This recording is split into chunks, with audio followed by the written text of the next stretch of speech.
अस्सलाम वालेकुम। आज बनने जा रहा है मजेदार चिकन पकोड़ा। ये रेसिपी इतनी आसान है कि कोई भी घर पर बना सकता है और बहुत ही कम पैसों में तैयार हो जाती है। वीडियो को आखिर तक जरूर देखें ताकि ये आसान सा चिकन पकोड़ा घर पर बनाना आसान हो जाए। एक बार ये रेसिपी ट्राई करें, यकीनन बाजार के महंगे चिकन पकोड़ों को भूल जाएंगे और घर का साफ सुथरा और मजेदार चिकन पकोड़ा ज्यादा पसंद आएगा। चिकन पकोड़े के लिए दरमियानी साइज के कटे हुए चिकन के छोटे पीसेस लेंगे और इन सब को एक बाउल में डाल देंगे। सबसे पहले 1 खाने का चम्मच नमक, 1 खाने का चम्मच लाल मिर्च, 1 खाने का चम्मच कूटी मिर्च शामिल करें।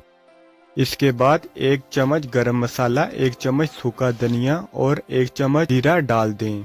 अब 1 चम्मच कचरी पाउडर और हाफ चम्मच हल्दी शामिल कर दें। इसके बाद 1 से 2 चम्मच अदरक लहसुन का पेस्ट डाल दें। साथ में हम नींबू का रस शामिल कर देंगे। बैटर के लिए 2 चम्मच चावलों का आटा, 4 से 5 चम्मच बेसन शामिल कर दें। 1 खाने का चम्मच तेल शामिल कर दें और इन तमाम चीजों को अच्छी तरह मिक्स कर लें ताकि मसाला हर चिकन के पीस पर अच्छी तरह लग जाए। कुछ लोग चिकन पकोड़ा बनाने से पहले चिकन को बॉईल करते हैं।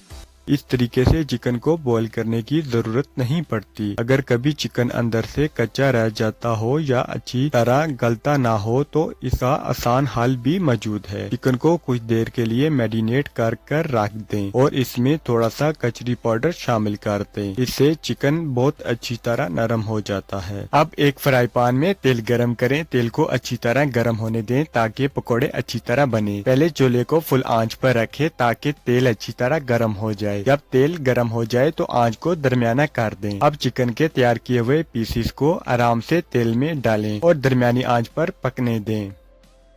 अब चिकन पकोड़ों को हल्की आंच पर आराम से पकने दें। तकरीबन 15 मिनट तक साइड तब्दील ना करें ताकि पकोड़े अच्छी तरह सेट हो जाएं। हल्की आंच पर पकाने से पकोड़े बाहर से खूब क्रिस्पी बनते हैं और चिकन अंदर तक अच्छी तरह गल जाता है। तकरीबन 15 मिनट बाद पकोड़ों की साइड तब्दील करें और सुनहरी होने तक पकने दें। तकरीबन 15 मिनट चुके हैं। अब पकोड़ों का रंग आहिस्ता आहिस्ता सुनहरी होने लगा है। अब पकोड़ों की साइड आराम से तब्दील कर दें ताकि दूसरी तरफ भी अच्छी तरह पक जाएं। देख सकते हैं पकोड़े खूब अच्छा कलर देने लगे हैं। इसी तरह दोनों तरफ से थोड़ी देर और पकने दें। फिर पकोड़े बाहर से क्रिस्पी और अंदर से नरम तैयार होंगे। हमेशा मेरी यही कोशिश रहती है कि बाजार की महंगी चीजों की बजाय घर पर आसान और सस्ती रेसिपीज तैयार की जाएं। बाजार से एक चीज लेने पर जितने पैसे खर्च होते हैं इतनी ही रकम से घर पर पूरी फैमिली के लिए मजेदार खाना बन जाता है। इसीलिए मैं आपके साथ आसान रेसिपीज शेयर करता हूं ताकि आप घर पर सस्ती और मजेदार रेसिपीज तैयार कर सकें।